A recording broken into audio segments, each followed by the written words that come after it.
Goalkeepers, nervous strikers, they'll deliver. Crowd roars erupted, you can feel the quake.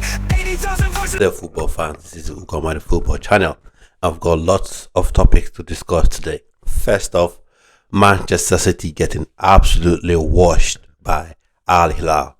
Now, I don't want to hear any excuse about they were not ready, they didn't take the championship seriously.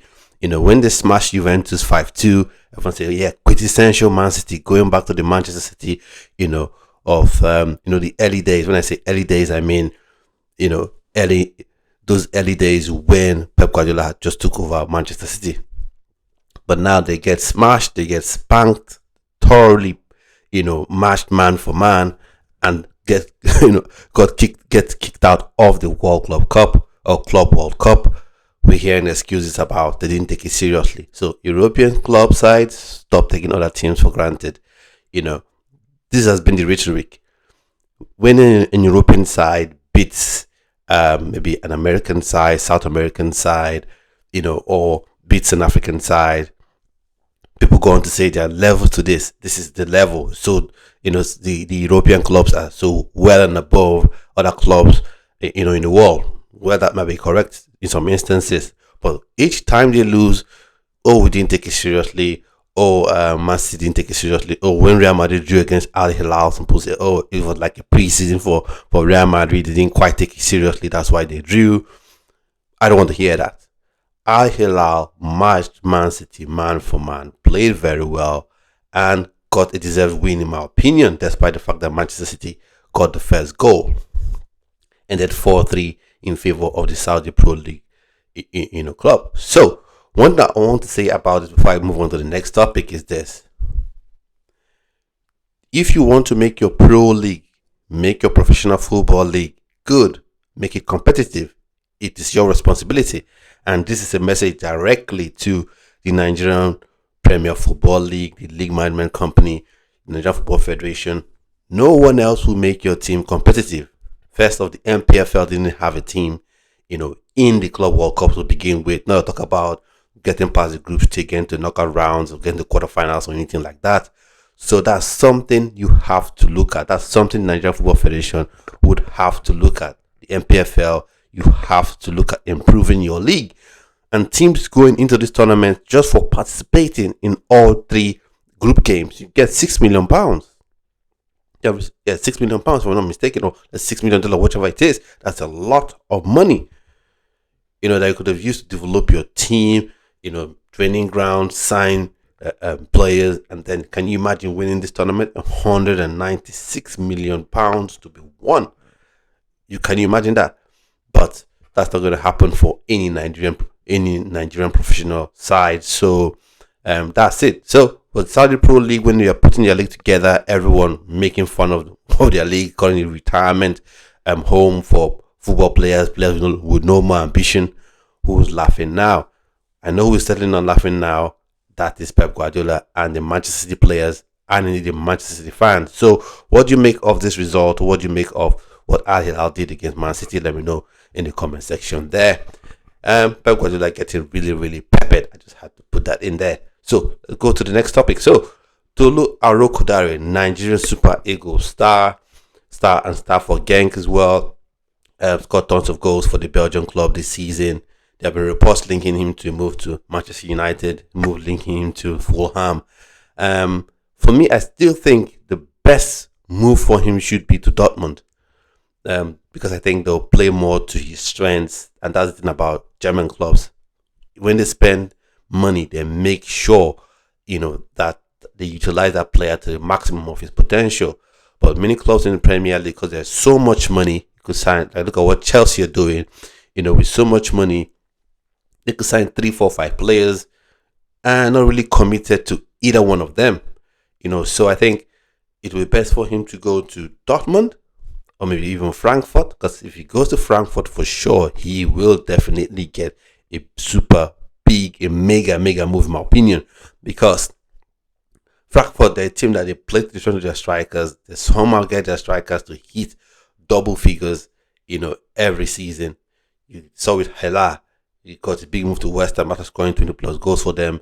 You saw with Omar Mamouche, and Yuge Ketike is the next one on the line. So I think Frankfurt could be a good move for him. But coming back to Fulham, now Fulham could be good for him because I think that a club where they can play to his strengths, and you already have two Nigerians in the building. That's at Fulham. You already have Calvin Bassey there playing defense for them. You already have Alex Iwobi in there, so they would help him settle down a ton. And the way Fulham play, they usually play to the strength of a big man, of a typical number 9, and he is a prototypical number 9. That is Tolu Arokodare. So I think going to Fulham would be more suited to playing that way than Manchester United. Now, Manchester United in terms of the pay, of course, is going to be way more than what Fulham will be able to afford. So, but in terms of how Amorim wants to play, Amorim wants to play this transition game where you play in a 3-4-3, you have your lone striker that sometimes drops deep and, runs with the ball. And I don't think that is quite Tolu Arokodare's strength.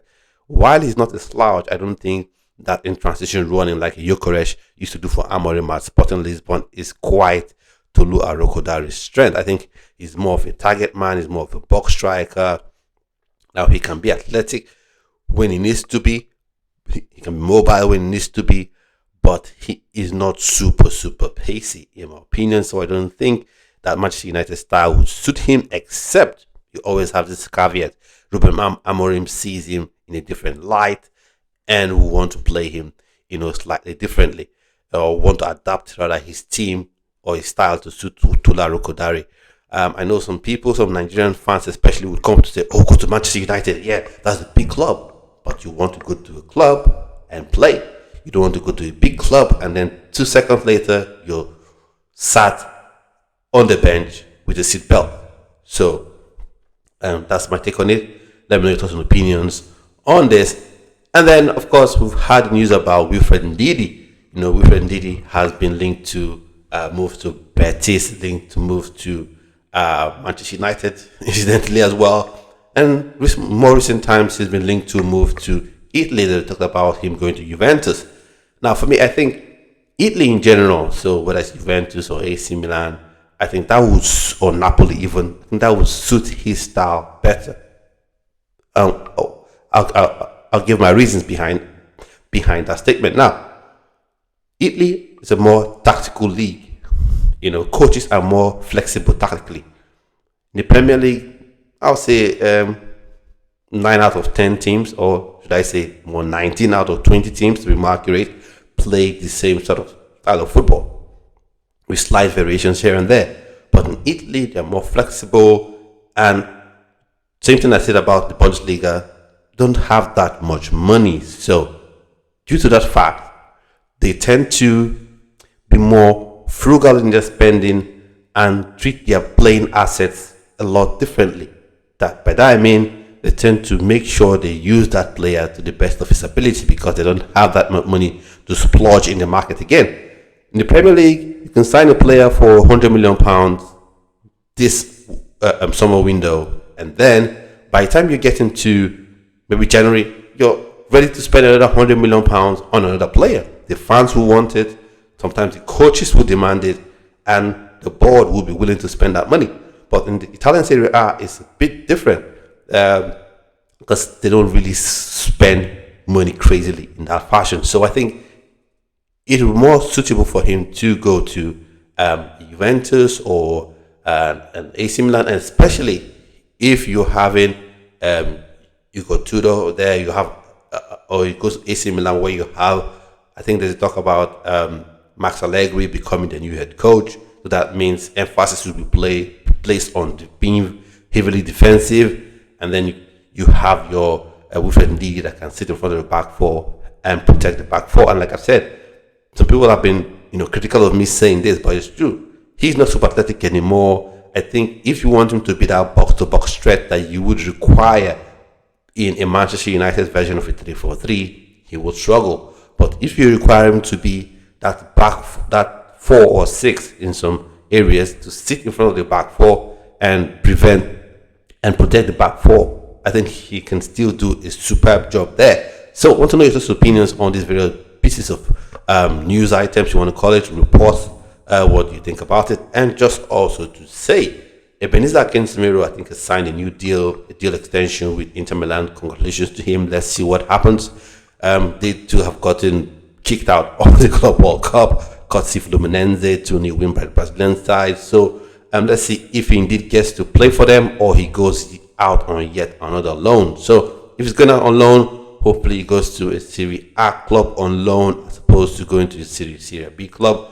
Or maybe, who knows, he can end up in the Premier League. So at this point, we come to the end of this video. Like I always say, to have a splendid rest of your day. Stay well, stay blessed.